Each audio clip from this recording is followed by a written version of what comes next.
Contrary to what you may believe, the ultimate form of self trust is not just knowing yourself, it's being able to actually lead yourself. Because at some point in the journey, you have to execute and you have to make decisions. You have to choose a direction to go in. And most importantly, you have to choose what matters most to you. You have to do all of that without constantly looking outside of yourself for permission. That's why the fifth and final pillar of self mastery is self leadership. Because there will always be external opinions and there will always be external expectations. And most of all, there's always going to be people who tell you who they think you should be. If you lack a strong foundation and a relationship with yourself, it's easy to allow those things to become your direction. Self leadership means that you become your own inner compass, but not because you have everything figured out, because you trust yourself enough to navigate what comes next. The biggest lessons I've learned in this journey is that identity isn't fixed. A lot of us hold on to older versions of ourselves because we think that consistency means staying the same. But growth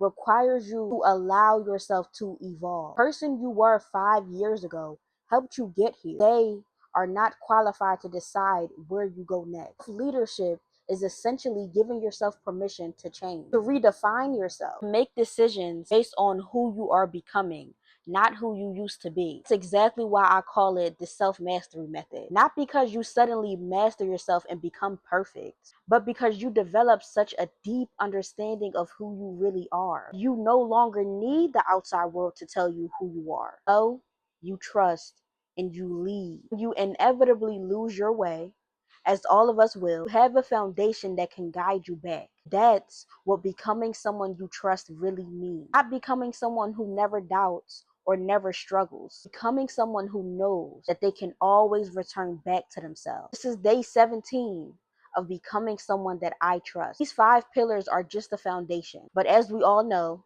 a foundation is only strong as what you build on it. For the next few videos, I'll be exploring on what it actually looks like to practice self-trust in real everyday life.